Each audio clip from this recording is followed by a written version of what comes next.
It was the 25th of January 2006. Officials from a North London housing association that were looking into repossessing a bedsit in Wood Green owing to renters that are yet to pay what they owed had made a chilling discovery. When they made their way into the room, they saw the skeleton of a 38-year-old woman who had been dead for almost 3 years, casually lying on the ground. The television set was still on within the room as it was turned to BBC One, and a pile of unopened Christmas presents were taking up space on the cold, dusty floor. Dishes were stacked in the kitchen sink, and a pile of letters was stacked right outside the front door. All the food that was found inside the refrigerator had their expiry dates marked back in 2003.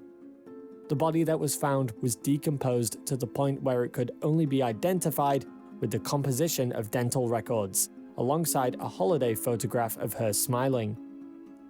Greetings, salutations, and welcome to our channel. Today's video will cover the story of a woman whose past is shrouded in history to the point that it took outside coverage for the world to finally know her story. Today, we will be looking into Joyce Carol Vincent and her mysterious life. As always, if you like our videos and would like to support our channel, be sure to like this video and subscribe. Also, if you don't want to miss out on any of our future content, make sure to press that bell notification button and turn on YouTube notifications on your mobile device. Without further ado, let us dive into the story. Joyce had lived in a bedsit by her own in London. Bedsits were a common type of social housing in the UK. The officials that arrived at her apartment on the January 5th of 2006 were there to notify the owner that they will be repossessing the property due to unpaid rent. However, it is estimated that she died somewhere in the December of 2003. This brought a lot of questions to the table. Why was there a 3-year gap before anybody looked into the tenant of a bedsit? Nobody will ever know. The fact that mystified everyone even more is the lack of her presence in the minds of her neighbors. The only thing they noticed was a bad smell, but they thought it was just the garbage bins that were right below the apartment. One neighbor named Karen gave her own statement regarding this. "I was a neighbor. I lived on her doorstep. I got my old diaries out. Had I seen her? Had I written about her? All the neighbors. Where were we? Why didn't we talk to her?" Karen claimed that she had always liked living in Sky City, but after this situation, an unsettling thought had occurred to her. She lives alone. She's the same age as Joyce when she died. Would anyone really notice or care if anything had happened to her? The officials found Joyce on the floor, clutching onto a shopping bag. While they managed to identify her through her dental records, it had been too long by then to determine a cause of death. However, the police held a criminal investigation that managed to find no traces of foul play, as they suggested that she died of natural causes. Joyce's medical history claimed that she had asthma, and the common speculation is that she may have had an attack. However, even with the details of her death properly determined, there was one question that remained in everyone's mind. How could someone be dead for over 2 years and no one take any notice of her inactivity? Nobody deserves to die and go unnoticed for years to come, but in this particular case, it was strange that no one seemed to know that Joyce Vincent had died. She was an attractive 38-year-old woman who had worked for most of her life. She had family and friends, and she wasn't the kind to get into any kind of legal trouble or indulge on drugs. A filmmaker named Carol Morley took interest in Vincent's story after she read up about her mysterious death in the news. She was perplexed by the story to the point where she decided to take it upon herself to make a documentary titled Dreams of a Life, centralized around Joyce and her life. In the process of this, there had been many accounts of people that she had tracked down in order to find as much as she can about Joyce's rather mysterious life. This ranged from ex-boyfriend to even old colleagues of Joyce. The first account comes when Carol met Martin Lester, a man that had dated Joyce Vincent for 3 years, as well as kept in touch with her from time to time until 2002. He revealed that he only found out about Joyce's death when he saw the ad that Carol put out in order to find people connected to Joyce. He was surprised to hear of this development as she spoke to Carol and claimed that Joyce was a hard worker that had great jobs.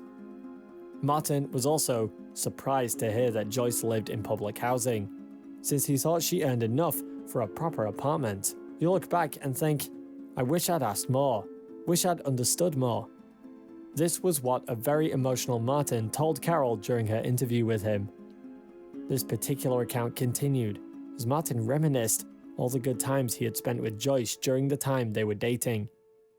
We were always doing something, racing at Goodwood, tennis at Wimbledon, classical music, opera. We liked restaurants too. Martin elaborated even further as he claimed that she had always wanted to improve her mind. He also reminisced of the time when Joyce revealed to him she'd had elocution lessons. He claimed that the way she spoke made it seem like she wasn't from London, but she grew up off the Fulham Palace Road in West London. During this particular interview, Martin also carried with him some old photographs of Joyce in his carrier bag. He shared those with Carol as he proudly claimed that people used to say that Joyce looked like Whitney Houston. But he had always thought that she was more attractive than that. During this exchange, he also revealed some integral information about her past. Her hair came from her mother's side. Her mother was Indian.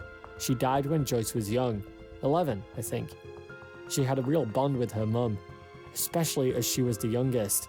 She had 4 sisters, but I think she was the only one to be born over here. The sisters brought her up, really. Her dad was a carpenter. Even with all these descriptions, Martin claims to have never met her family. There are presumptions by many that Joyce distanced herself from her family long before she moved out, possibly due to the man that she had chosen to date. Martin then opened up a sizable old filofax. A filofax, for those who were born in the era of smartphones, is a loose leaf notebook that people used to record contact details of the people they knew or met. He turned through the pages to find Joyce's name and showed Carol that her contact details had been erased with white ink and rewritten over and over for multiple times. He claimed that it was alarming how often she moved, and that she moved at least once a year. The second account that we can take a look at from Carol Morley's dive into Joyce's life was when she met John Ioannou, who was known to be once friendly with both Martin and Joyce. Known lovingly by the community as John the Greek, he was a rather talkative soul, as he recalled reading the initial news reports about the dead body being found in a bedsit, but didn't connect the story to Joyce, who he had once even shared a house with for a certain period of time. John had felt a lot of guilt due to the fact that he had spoken to her over the phone in 2002, but he never found the time to meet up and properly talk to her. He gave a vivid description about her gang of home counties friends whom Joyce spent time hanging out with in the 80s. He claimed that when they were together as a group, they were a bunch of smooth talkers that did things that were way above their class. A few of their group ailed from money, but most of them were people from middle-class families. They used to mix with the wealthy crowd as they went sailing and hung out in glamorous nightclubs. They took the time to use their silver tongues to be in places they cannot afford. John even claimed that Joyce used to make up names during these occasions, and one of Joyce's favorite names to use was Rachel Prejudice. When Carol showed John the photographs that she had gathered of Joyce, he shared his memories of her even further. He claimed that Joyce was so attractive that everywhere she went, whatever she did, there were always people that tried to get her into bed. He claimed that she considered it a burden, as he remembered her to be beautiful, yet she was more intelligent than anyone gave her credit for. He claims that he sometimes felt like she led several lives. As Carol approached more and more people to learn about Vincent's life, the more she realized that Joyce's life was shrouded in mystery. She worked for a notable accounting firm named Ernst & Young until she resigned from her job in 2001 without giving any sort of reasoning to even her co-workers. When some of the co-workers were inquired about their memory of Joyce, they all had conflicting stories, as some claimed that she was traveling with a group of 20 people, while others claimed that she was headhunted for another job. A certain article from the newspaper Glasgow Herald had reported that Joyce's friends considered her as someone who would quit a job if she ever had a fight with a colleague, and as someone who moved around quite a bit. She kept a rather private life, as she didn't answer the phone when her own sister called. She didn't seem to have a constant circle of friends either, as she relied on the company of people from another person's circle. Most of the time, this person ends up being a new boyfriend, a new colleague, or even a flatmate. A new piece of information was eventually revealed that she had spent some time between her quitting her job and her death at a home for refugees of domestic violence. If we can take anything as a lesson from this series of events, it is that the life that one leads on the outside doesn't always match up to what is happening beneath the surface. Joyce Vincent was someone who almost everyone considered to be cheery and daring, but nobody expected a fate like this to have struck her. It is ironic that in the age of social media, where interconnectivity is considered one of its strengths, incidents like Joyce's terrible fate could take place. The idea that an average person could stay dead inside a housing without anyone checking in or even raising a bit of concern seems very scary. However, it's true that most people tend to share their best selves on social media. There is the possibility that Joyce Vincent did this in real life. At the end of the day, no one knows what happened behind closed doors. This only speaks volumes on the place that person-to-person communication is at and how important it is in our daily lives. Did you like this story? For more unique stories like this, be sure to like this video and subscribe. Also, if you don't want to miss out on any of our future content, make sure to press that notification bell button and turn on YouTube notifications on your mobile device. Thank you for watching, and we will see you in the next video.